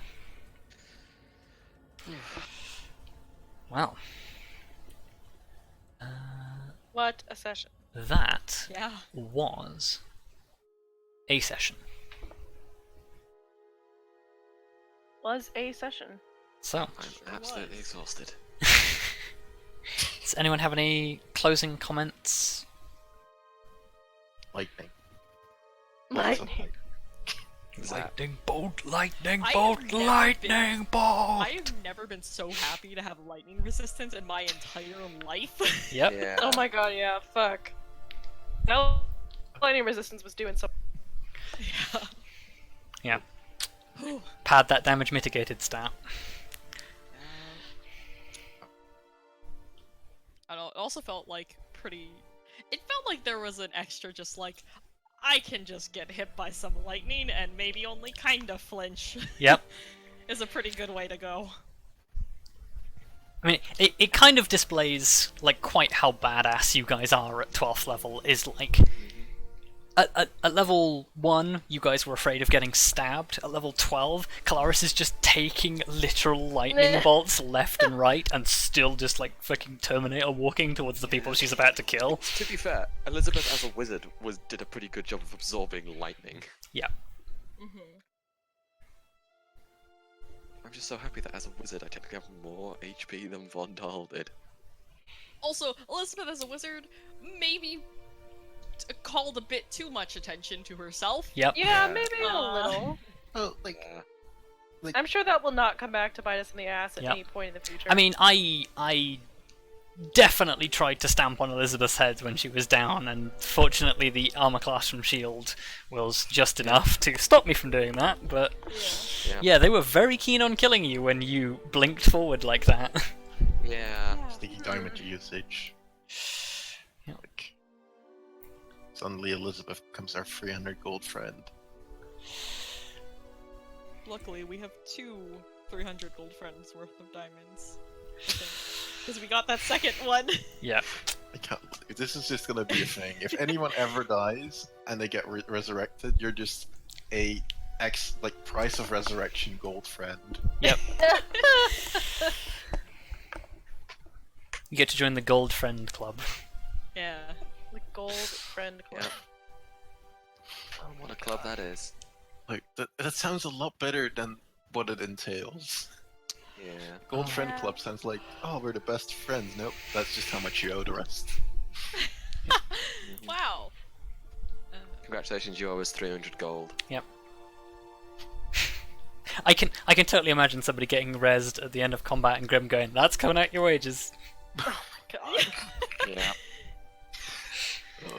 I 100% believe that. Yeah, that sounds about right. Depends on the stupidity of the action. Yeah. that's fair. It's fine, we're basically gods. We're not quite there yet. Let's not jump off that cliff. No, we're definitely not yet. Until I can solo Ferrous Dune, I'm not a god. I'm not a god. Although Some if of us anyone, are... No, go. oh, I said if anyone can, then they're probably a god. If anyone, Yes. anyone that can solo Ferrous I Dune. mean, you still haven't gone down, so... Like honestly, Yes. that's my secret backstory. I just Yep. like I always got in fights and I just never went down. So it's like, well, surely in the military I'll get knocked unconscious, and it just never happened. Wow. No, no, that is not the backstory, but that would be funny. Just in a fantasy newspaper, man that never went down. Yep. Man that never went down. Amazing. I did like that you spent the entirety of that combat in a fog cloud, just constantly just blocking two guys and making them waste their entire Oh my turns. god. Just like black, Yeah. black, black, black, black. Honestly, Auto blocker body wash. I think I could probably have spent it slightly better by absorbing other hits. Yeah, but yeah. Like, the thing is, their melee attacks were not that threatening. Their ranged attacks were kind of devastating. Yes. Yeah. Well, they never really got to use their big advantage, which is basically they can, if they double team you, they get pack tactics. So that kind of makes a big deal. But yeah, they're also Never just got that beefy far, as bitch. hell. Yeah. It's fine. Yeah, they were pretty beefy. Like, they just saw You this know. tiny thing in the shadows, and they're like, what's this? Yeah, because the thing they have is it's called Fanatical Advantage, which is once per turn, if the cultist makes a weapon attack with advantage, they deal an extra 3d6 damage. Oh. So they never got to make it attack with advantage because they were constantly just fighting in the fog. Yeah. Fools, they fogged themselves. Yeah, Yes. I like how that was supposed to be helpful to them, and it Well, ended up kind of fun. They did it to not get absolutely blown to fragments by the wizard, and then got tied up in their own effect. Oh, I know. I was surprised that Elizabeth didn't decide to just hurl more fireballs and stuff into that cloud. Well, it's because Lyra was there. Yeah. Oh, yeah, Lyra was there fairly Yeah, quickly. Lyra went Yep. straight in there, so I wouldn't have been able to do proper damage without also burning Lyra pretty bad. She's fine. And besides, I was Look kind of a at bit that. focused on taking down the guy who seemed like the biggest threat, Yes. Yeah, that's also... and also surviving. That too. yeah. Well, like Yeah. turn 2, I finally got near the action, and everybody was near death. Yeah. Yep. I was like, what? 2 people were near death. Well, okay, hold on. Okay, 2 people, but like you followed suit fairly quickly. No, I was fine. But yeah. Sure. It's fine. I made a grimacing face, nobody saw that. As the DM, it was very entertaining to have to handle a paragon monster with legendary actions, a giant with legendary actions, and a lair action. So yeah, Like there were just so many actions. yes. Like honestly, it felt like everybody got like 2 or 3 goes, and then it was our turn again.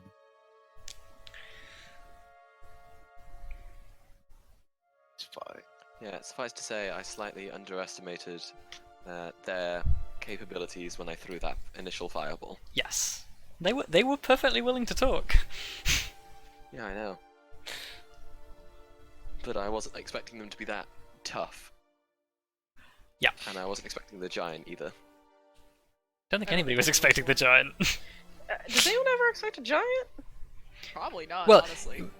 Like, Generally, when you find like smashed buildings and like things casually tossed aside and massive footprints, you tend to expect a giant, but not literally thunderbolting out of the clouds. Surprise!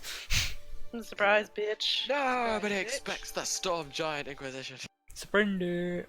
although Wow. I think one of the interesting things was also how, like, we have this whole conversation about how chromatics are painted as evil, and then it's like, yeah, the reason we didn't bother talking to them is because we considered them evil. Yep. And it's like, Oh, whoops. Yep. fine. Perceptions are everything.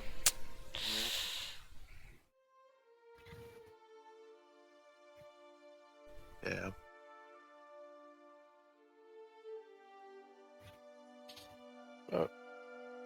I'll go out of the way and say they were to some extent.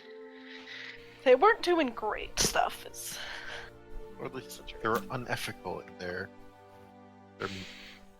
ways.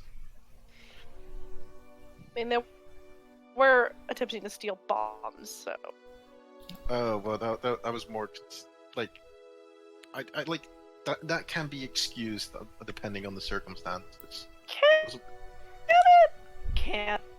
Well, yeah. Well, depending on why you steal them, perhaps. But like, enslaving a giant is a lot harder to Justify. I mean, to save your people. What would your characters do to save their race from destruction? Not enslave a storm giant, but you know.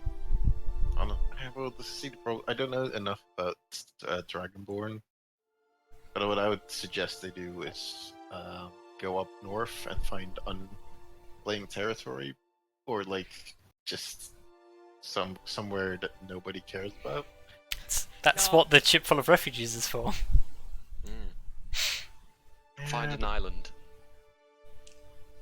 An island would be pretty nice.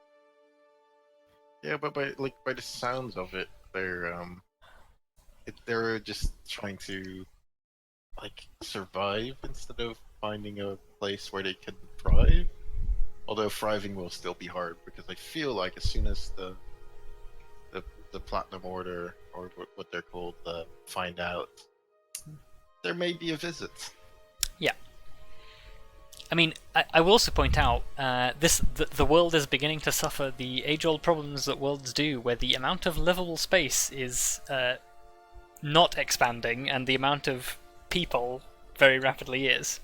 So, if you displace an entire species, or entire race, or sub-race, to a different... Problems. Yeah, where do they go? They have to grow fins and just live in the ocean. That's something that takes God. generations. Well, at least they'll be near the water if they live on boats. Wow. That would be awful. But yeah. There is always a lot of problems with all that stuff, but I think the real question is how much truth is there to the claim that they actually are evil? Because there might be some truth to it. It's because we don't know. I don't know too much about. Or like, I guess we don't know too much about what's it called the one they worship. Tiamat. Tiamat. Yes. I mean, I think it's safe to say that while some of them may be, like, in this generation especially, like, I'm sure that not everybody is necessarily under the same exact, like, banner worship? Wasn't Yes. I thought there was like a problem with Tiamat, the fact that she could basically take or just mind control the Chromats or something along those lines, or just like brainwash them. Well, at will. Tiamat created the Chromats the same way that Bahamut created the Metallics after basically Bane went to Tiamat and said, hey, Bahamut and his dragons have basically been lording it over you for all this time. Don't you think it's finally time for a queen instead of an emperor? So she turns around and attacks Bahamut and his dragons, and they have a big war, and then eventually they shed the fallen scales, become Dragonborn, and then Dragonborn continue this conflict. But just because they were created by an evil entity doesn't necessarily make them evil. Like, not all humans worship Tharizdun or Bane or Vecna. Some of them are good people. No, but I guess it also just depends on the universe. Like this, I don't know. Like I wasn't sure what like the lore is in this one.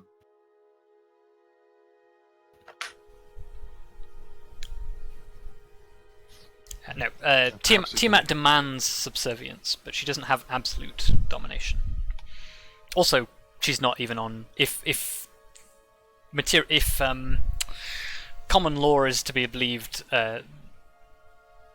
Tiamat is no longer on the material plane. Tiamat is in the Nine Hells.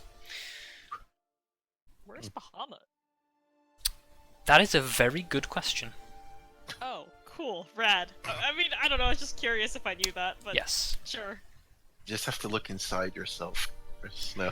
because I mean, here, I think Kelariis doesn't exactly. because Kelariis yeah, may not be the best example. essentially after establishing the Platinum Order, Bahamut just kind of isn't talked about anymore, and nobody really knows. Wild. And apparently, So Because- he's fucked off, really. Yeah, what's like, happened. well, he was grievously wounded after the war, so it's like he went somewhere to heal, and so that the Chromats don't go and find him, it was not recorded, so nobody knows where he is. Right. Cool. Great. Wow. Wow. That's a lot to take in. that might be both for the best. Otherwise, 'Cause- it might just Yeah, reignite the war in its full glory. yeah. The current leader of the Platinum Empire, or the Platinum Order and the Dragonborn Empire, is a Dragonborn named Vash, Should write that. who is basically like he is mortal, but he is divinely appointed, so he is a little bit more yeah. important than a mortal. What family name does he have? And I guess clan, but I don't know if you have that off the top of your head, but Vash would not have a clan at all, because Vash is first generation Dragonborn. oh, So Vash has children who are something Vash. oh, I see. Okay. Wait, does that mean Ash is super old? He is a first generation Dragonborn, so he was alive for the First Age. Damn. Admittedly, Well- not much of it, but But still, that's like fucking ancient for a Dragonborn. yes. Yeah, I didn't quite realize that he's actually that old. Yeah, he is. Special. He is technically mortal, but because of his divine appointment, he is incredibly long-lived, to the point of thousands of years. If he turns into a druid, he can multiply it by 10. Wow. So there has never actually been another like mortal leader for the Dragonborn. It's just been Vash, like always. No. Before Vash, there was a.